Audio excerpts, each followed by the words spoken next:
नमस्कार दोस्तों, पिछले पूरे 1 हफ्ते मैंने आप सबके साथ में कोई वीडियो शेयर नहीं किया, उसके लिए माफ़ी चाहती हूँ। कुछ वजह रही होगी तभी मैंने नहीं किया था। वजह भी बताऊँगी आने वाले वीडियोस में।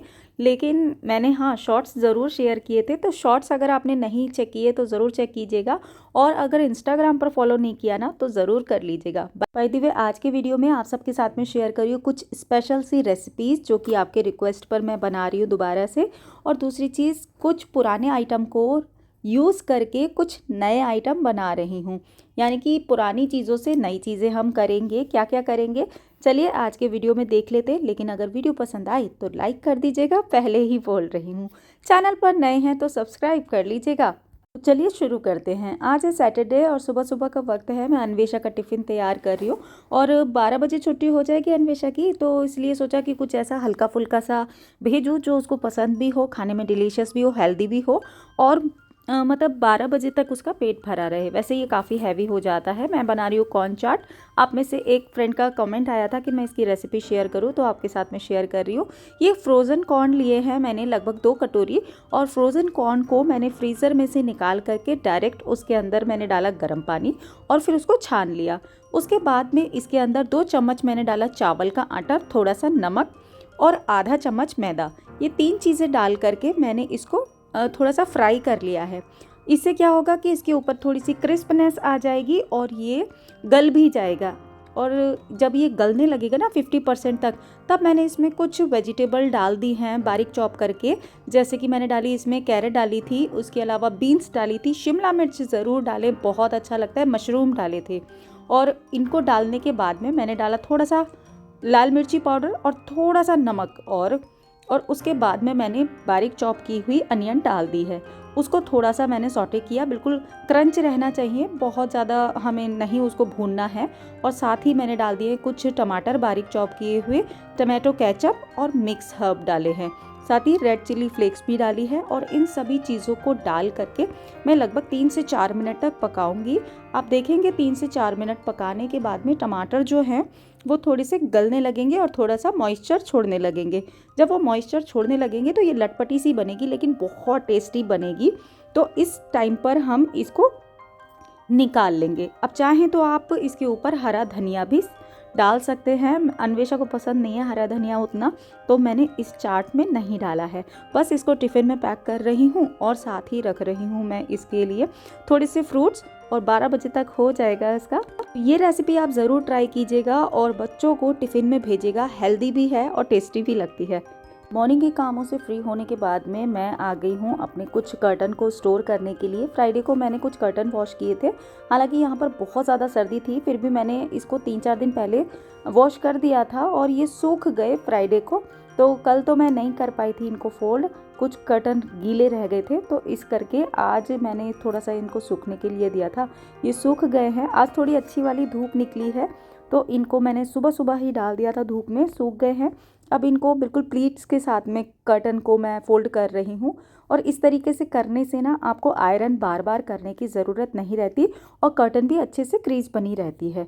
इनको स्टोर करके रख दूँगी और उसके बाद में मैं बना रही हूँ एक हेल्दी सी स्नैक्स रेसिपी। इस रेसिपी को आप ज़रूर ट्राई कीजिएगा। आप कभी भी खा सकते हैं, चाय के साथ में, सुबह को या शाम को। 2 कप गेहूं का आटा, 1/4 कप सूजी, 1 कप मैदा, 1 कप बेसन, आधा कप चने का आटा, ये सारे आटे हैं। मैं बना रही हूँ मल्टीग्रेन मटर या फिर मट्ठी, और उसमें ये सारे आटे लेने के बाद में मैंने इसके अंदर डाला है थोड़ा सा नमक और मैंने डाली है अजवाइन, जिसको मैंने क्रश कर लिया है। अजवाइन के साथ ही डालूंगी थोड़ी सी हल्दी, जिससे कि इसका कलर थोड़ा सा येलो आएगा तो अच्छा लगेगा। इसके बाद में कसूरी मेथी ली है मैंने थोड़ी ज़्यादा करके, यानी कि 3 चम्मच ली है, और उसको भी क्रश करके डाला है। और काली मिर्च का पाउडर डाला है मैंने इसके अंदर। और इन सभी चीज़ों को साथ में, क्योंकि ये हैवी हो जाती है, तो 1/4 चम्मच जो है वो मैंने डाला है खाने वाला सोडा, बेकिंग सोडा जिसको बोलते हैं। इसके बाद में ली है 1 छोटी कटोरी मैंने लिया है घी, और इसको सब आटे को मिक्स करके इस घी के अंदर मैंने डाल दिया है और मिक्स कर लिया है।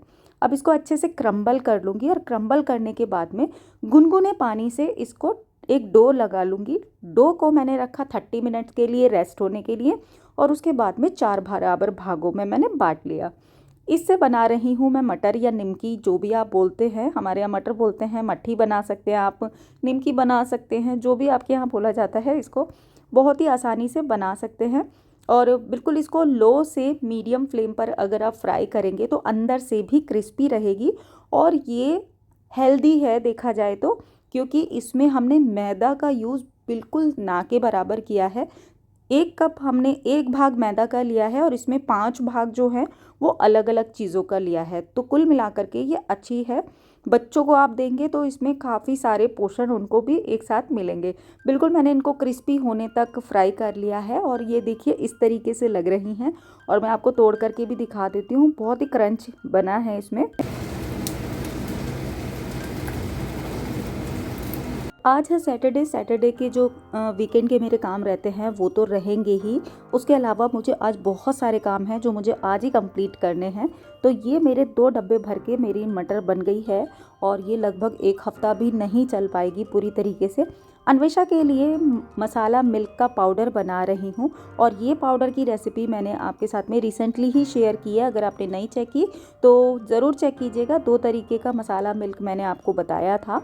तो ये मसाला मिल्क बनेगा इधर, इसलिए सारी चीज़ों को रोस्ट कर रही हूँ। दूसरी तरफ मैं ठाकुर जी के लिए बना रही हूँ पंजीरी।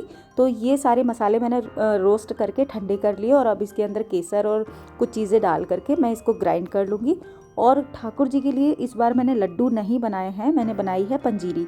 मैं हर बार थोड़ा चेंज कर करके बनाती हूँ क्योंकि लड्डू गोपाल जी को लड्डू चढ़ाए जाते हैं, लेकिन मुझे ऐसा लगता है वो हर बार बोर हो जाते होंगे एक ही चीज़ खाते खाते। इसलिए कभी आटे के लड्डू देती हूँ, कभी बेसन के, अलग अलग तरह के लड्डू मैं उनको चढ़ाती हूँ भोग में। और इस बार मैंने पंजीरी का भोग लगाने के लिए बनाया है।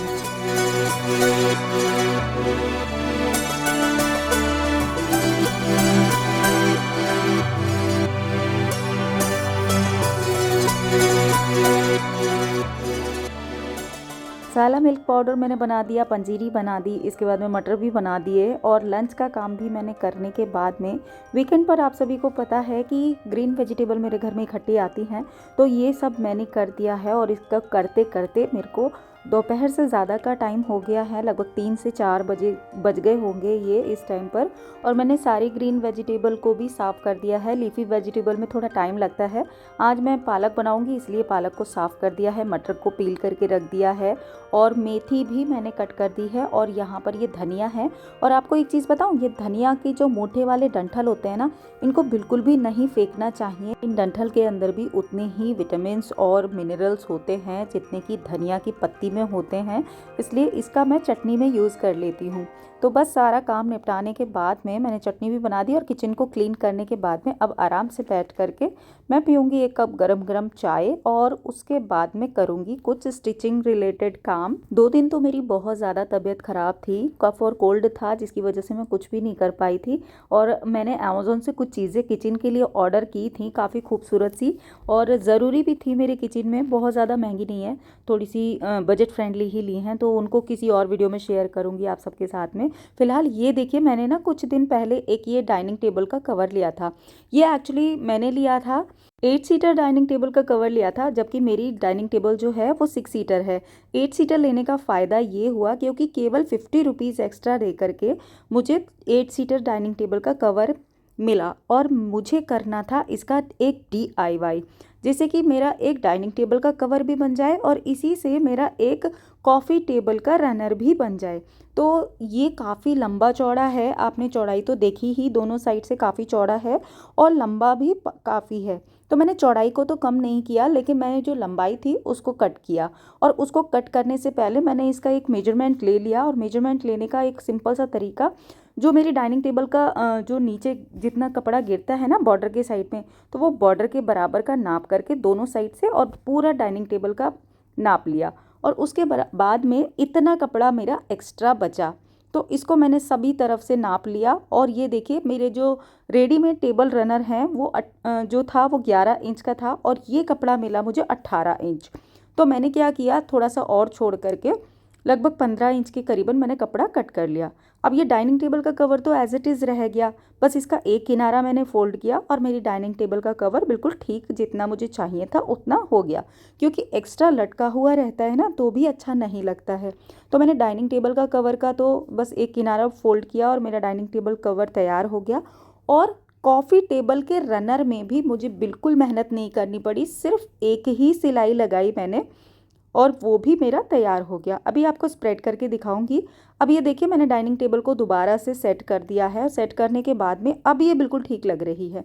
इस साइड से भी इतनी नीचे को लटक रहा है और दूसरे साइड से भी ये नीचे को उतना ही लटक रहा है। चौड़ाई इसकी अभी भी थोड़ी ज़्यादा है। अब मैं इसको इसलिए नहीं कर रही हूँ क्योंकि अगर ये वॉश होने के बाद में श्रिंक भी होगा तब ये एग्जैक्ट अपने उसमें आ जाएगा।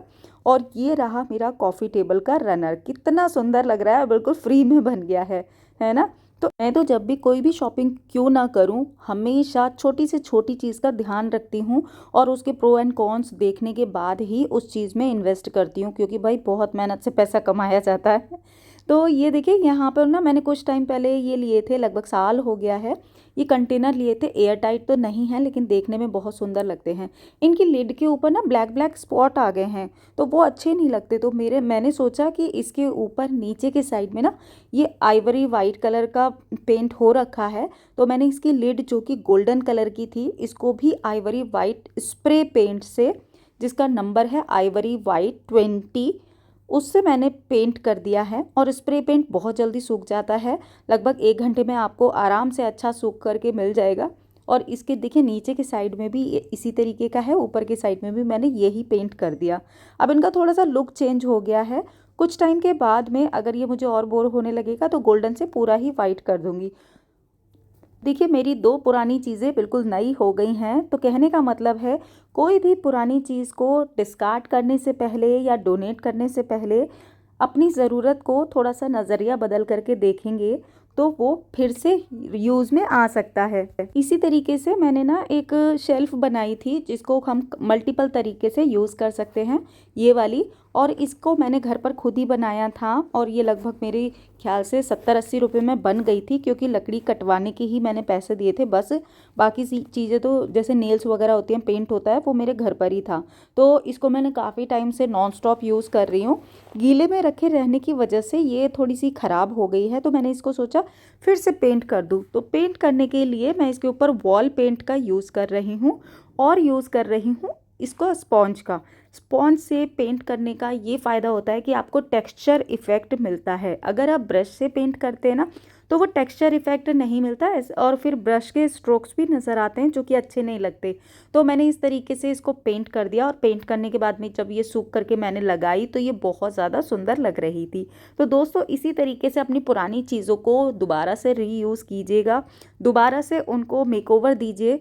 कई बारी थोड़े से मेकओवर से चीज़ें बिल्कुल नई हो जाती हैं, उनका लुक भी चेंज हो जाता है और हमारी एक चीज़ से 2 चीज़ें भी बन सकती हैं। तो दोस्तों आज का वीडियो इतना ही था, उम्मीद करती हूँ पसंद आया। कुछ भी पसंद आया तो वीडियो को लाइक कीजिएगा, फिर से कह रही हूँ चैनल पर नए हैं तो सब्सक्राइब कर लीजिएगा, ये भी फिर से कह रही हूँ, लेकिन सब्सक्राइब ज़रूर कीजिएगा, लाइक ज़रूर कीजिएगा। मैं आपसे जल्दी मिलूंगी एक नए और इंटरेस्टिंग वीडियो में। Till then be happy, be active, अपना ख्याल रखिए और मस्त रहिए। Bye bye.